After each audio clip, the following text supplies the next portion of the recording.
నమస్తే, welcome to our channel. నేను సమ్రీన్. కవి, రచయిత, పరిశోధకుడు, సంపాదకుడు, వక్త, నటుడు, వ్యాఖ్యాత. ఈరోజు మనతో ప్రముఖ పల్లేర రామ్మోహన్ రావు గారు ఉన్నారు. వారితో భాగవతం గురించి ముఖ్యాంశాలు తెలుసుకుందాం, వారితో మాట్లాడదాం. నమస్తే సార్. నమస్తే అండి. దానం, కీర్తి, ఉపకారం వీటి గురించి భాగవతంలో ఏం చెప్పారో మీ మాటల్లో. భాగవతం మనిషి యొక్క ప్రవర్తనను చాలా సందర్భాల్లో నియంత్రించింది. ఎట్లా బతకాలో నేర్పింది, ఎందుకు బతకాలో చెప్పింది. మళ్ళీ 9వ స్కంధంలో కల్మాషపాదుడు అనేటువంటి వారితో మదయంతి అనే ఆమె ఒక మాట అంటుంది. తన భర్తను తీసుకుపోతుంటే రాక్షసుడు, ఏవయ్యా ఇంత క్రూరంగా ప్రవర్తిస్తున్నావు, ఇదేమిటయ్యా నీవు ఇట్లా చేస్తున్నావు, మనిషి వాడు ఇట్లా చేస్తాడా, ఏం చేయాలి? మానుష దేహముగల్గుట భూనాయక దుర్లభంబూ పుట్టిన మీదన్ దానము పరోపకారము భూనుతా కీర్తియును వలదే పురుషునకెందున్. ఏమంటుందంటే, ప్రపంచంలో మనిషి జన్మ దొరకడమే చాలా అరుదది. 84 లక్షల రకాల జీవరాశులు ఉన్నాయట. 84 లక్షల రకాల జీవరాశులు, దాంట్లో మనం ఒక రకం. మరి ఈ జన్మ దొరకడం అంటే పురుగులు ఉన్నాయి, పక్షులు ఉన్నాయి, పశువులు ఉన్నాయి, రకరకాలుగా ఉన్నాయి. దాంట్లో మనిషిగా పుట్టడం అనేది అంత సులభం కాదు. అందుకే ఆదిశంకర్ల వారు ఒక మాట అంటాడు, జంతువునాం నరజన్మ దుర్లభం అంటాడు. ప్రాణుల్లోకెల్లా మనిషిగా పుట్టడం అంత సులభంగా దొరికే అవకాశం కాదు, అంత ఛాన్స్ కాదు, అది దొరికింది. మరి ఒక అపురూపమైన ఛాన్స్ దొరికినప్పుడు మనం దాన్ని ఎట్లా వాడుకుంటాం? చాలా జాగ్రత్తగా వాడుకుంటాం. అట్లనే ఈ శరీరాన్ని, ఈ జన్మను కూడా మనం చాలా జాగ్రత్తగా వాడుకోవాలి. ఏదో పుట్టినాం, పెరిగినాం, చనిపోయినాం, ఇది సహజం. ఏ ప్రాణికైనా పుట్టక పెరగడం సహజం, మరణించడం సహజం. కానీ ఈ పుట్టుక మరణం మధ్యలో ఎట్లా జీవించినాం అనేదే జన్మకు సార్థకత చేకూర్చే పని. కనుక మనిషి ఆహారం తింటున్నాడా, తన సుఖాలు పొందుతున్నాడా, మరణిస్తున్నాడా, అది పెద్ద ప్రమాణం కాదు. మరి ఏది ప్రమాణం అయ్యా అంటే భాగవతం చెప్పింది. ఏమని అంటే, పుట్టిన మీదన్ దానము పరోపకారము కీర్తియును, ఈ 3 పొందాలి అంటుంది. ఒకటి దానం చేయాలి మనిషి, ఇతరులకు ఉపకారం చేయాలి, కీర్తి పొందాలి. ఈ 3 ప్రధాన అంశాలు చెప్పింది. ఎందుకు దానం చేయాలి? దానం చేస్తే మనకు లాభం ఉంది. మనం ఇవాళ ఉంటాం, రేపు మరణిస్తాం, ఉండకపోవచ్చు. కానీ మనం చేసే దానం ఉందే, అది ఎప్పుడు మిగిలిపోతుంది. అందుకే నీకు డబ్బుతో కానీ, నీ సంతానంతో కానీ, ఐశ్వర్యంతో కానీ నీకు అమృతత్వం రాదు అన్నది విధం. న కర్మణ న ప్రజయా ధనే న త్యాగే నైకే అమృతత్వమానశు. కనుక నీకు డబ్బుతో కానీ, ప్రజలతో కానీ, ఇతరత్ర ఏ రకంగా నీకు అమృతత్వం రాదు.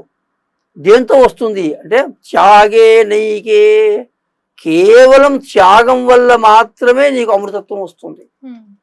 కనుక త్యాగం చేయి, దానం చేయి. కనుక ఎవరికి దానం చేయాలి అంటే అవసరం ఉన్న వాడికి దానం చేయి. మరి ఎంత దానం చేయాలి అంటే అంత దానం చేయమని చెప్పలే. ఇప్పుడు గమనించాలి, మొత్తం దానం చేయమని చెప్పలే. భాగవతం కూడా నీకున్నంత దానం చేయవయా అని అనలే. మన సంస్కృతి కూడా ఆ మాట అనలే. ఒక పద్ధతి ప్రకారం ఏమన్నారంటే, నీకు సంపాదించే దాంట్లో 5వ వంతు 20% దానం చేయి, మిగతా నువ్వు అనుభవించుకున్నావు. కనుక ఈ విధంగా దానం చెయ్యాలి. దానం చేస్తే చాలా పుణ్యం వస్తుంది నీకు. దానివల్ల ఇతరులకు కూడా మేలు జరుగుతుంది. నీవు సంపాదించే సంపద నేను మాత్రమే అనుభవించాలి అనుకుంటే స్వార్థం. అది సంపాదిస్తున్నది మరొకరికే కావచ్చు, కానీ దాన్ని కొంత త్యాగం కూడా చేయాలి. ఇప్పుడు చెరువు కట్ట కట్టుకుంటాం మనం, ఎందుకు అంటే వర్షం పడ్డ నీళ్లు ఆపుకోవడానికి, బాగుంది. కానీ తూమని పెడతాం పక్కల, అంటే చెరువు నిండినప్పుడు కొన్ని నీళ్లు పక్క నుంచి వెళ్ళిపోతాయి, అలుగులో తూములో వెళ్ళిపోతాయి. ఆ నీళ్లు కూడా పోతారు. మొత్తం కట్ట కట్టుకోవాలి అనుకోండి, చెరువు కట్టనే దిగిపోయి మొత్తం పోతాయి నీళ్లు. అట్లా సంపాదించిన సంపాదనలో కూడా కొంత దానం చేస్తే ఎక్కువ నీకు మిగులుతుంది. లేదు నేను ఎవ్వరికి దానం చేయను, అంతా నేనే అనుభవిస్తా, నా సుఖం కోసమే ఖర్చు పెట్టుకుంటా అంటే మొత్తం ఇబ్బంది పడతావు. కనుక దానం చెయ్యమని మళ్ళీ మళ్ళీ మళ్ళీ చెప్పింది భాగవతం. దానం చెయ్యి ఎంతో అంత. రెండవది పరోపకారం, ఇతరులకు ఉపకారం చేయాలి, మేలు చేయాలి. మన పక్కవాడో ఎదుటివాడో కష్టపడుతుంటే చూస్తూ కూర్చోవడం అనేది రాక్షసత్వం. కనుక అట్లా కాకుండా నీకు చేతనైనంత నువ్వు ఇతరులకు ఉపకారం చేయాలి. ఎందుకు చేయాలి అంటే చేస్తే ఎవరికి సంతోషం అంటే భాగవతంలోనే ఒక మాట అంటాడు, శివునితో చెప్పిస్తాడు ఈ మాట పార్వతికి. విషం పుట్టినప్పుడు పాల సముద్రంలో మాట అంటాడు పార్వతి, పరహితము సేయునెవ్వడు పరమహితుండవును భూత పంచకమునకున్, పరహితమే పరమధర్మము పరహితునకు ఎదురు లేదు పర్వేందుముఖీ. మనము ఇతరులకు హితం చేస్తే ఈ పంచభూతాలు సంతోషపడతాయి. అరే వీడు చాలా మంచి మనిషిరా అని. ఎవరికైనా మనం ఉపకారం చేయాలంటే మన మనసు మంచిగా ఉండాలి. ముందు మన మనసు మంచిగుంటే మన ఆలోచన మంచిగుంటాయి, మన ఆలోచన మంచిగుంటే మన చేతులు మంచిగా ఉంటాయి. కనుక భూతాలు కూడా సంతోషపడతాయి నాయన. ఎట్లా ఎవడైతే ఇతరులకు ఉపకారం చేస్తాడో వానికి తిరుగులేదు ప్రపంచంలో, వానికి పంచభూతాలు అనుకూలంగా అయిపోతాయి. కనుక ఇతరులకు ఉపకారం చేయడం మీద దృష్టి పెట్టండి ఎప్పుడు కూడా. నీ కొరకే కాదు, చాలామందిని సమాజంలో చూస్తుంటాం, అందరూ నాకు హెల్ప్ చేయాలి కానీ నేను ఎవరికి హెల్ప్ చేయాలంటాడు. ఇది దుర్మార్గం, ఇది స్వార్థం. మనిషి ఎప్పుడు స్వార్థంగా కాదు పరార్థంగా ఉండాలి.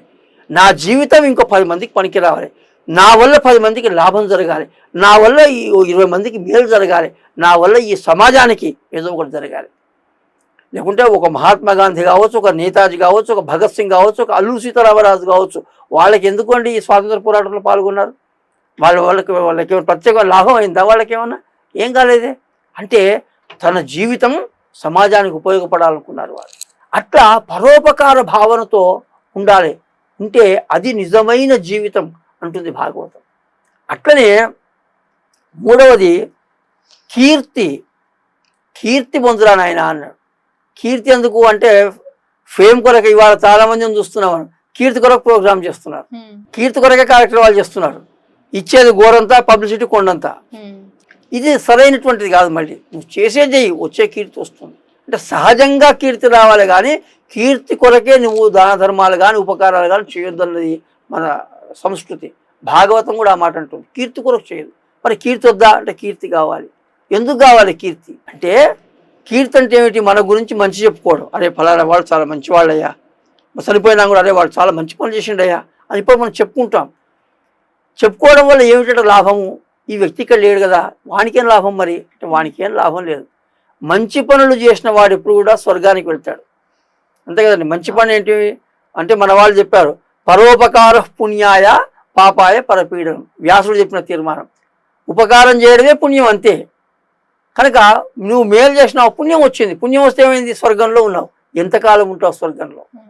అంటే నీ గురించి ఈ లోకంలో ఎవడైనా తలుచుకుంటే నీ కీర్తి అంటే నీ గురించి చెప్పుకున్నంత కాలం అక్కడ ఉంటావు నువ్వు. కనుక నీవు అక్కడ ఉండాలంటే ఇక్కడ మంచి పనులు చేయాలి, కీర్తి పొందాలి. కీర్తి పొందితేనే నీ జీవిత సాఫల్యం. కనుక కీర్తి పొందిన కొరకు నువ్వేం చేస్తావు? మంచి పనులు చేస్తావు, దాన ధర్మాలు చేస్తావు. ఆ విధంగా చేసి జీవించురా నాయన. ఆ చేస్తేనే నీ జన్మ సఫలమవుతుంది, 10 మందికి ఉపయోగమవుతుంది అని. కనుక భాగవతంలో ఇవాళ మనం గమనించాల్సింది ఏమిటంటే మన జన్మ సార్థకత ఎట్లా చేసుకోవాలో చిన్న పద్యంలో, చాలా సందర్భాలు చిన్న చిన్న పద్యాలను గొప్ప నీతులు చెప్తారు. 3 ముక్కలు అంటాం చూడండి. 3 ముక్కల్లో జీవితంలో ఏం చేయాలని తేల్చిపడేసినాడు. 1 దానం చెయ్యి, 2 ఇతరులకు ఉపకారం చెయ్యి, 3 కీర్తి పొందే ప్రయత్నం చెయ్యి. కనుక ఆ దానం చేసినా ఉపకారం చేసినా ఇంకొకటి ఏంటంటే మనస్ఫూర్తిగా చేయాలి. ఇది చాలా అవసరం. చాలా మంది ఎవరు లేకుంటే జేబులో 5 రూపాయలు తీయరు, అందరు చూస్తుంటే 100 రూపాయలు ఇచ్చి దానం చేస్తారు. అంటే అందరు చూడాలి నేను చేసే మంచి పని అని. అది కాదు, మనస్ఫూర్తిగా చేయాలి ఏది చేసినా మనం. కనుక నిష్కల్మషమైన మనస్సుతో నీవు ఈ 3 చేయగలిగితే తప్పకుండా దానం పరోపకారం చేస్తే కీర్తి అదే వస్తుంది. ఆ 2 చేస్తే 3వ వస్తుంది.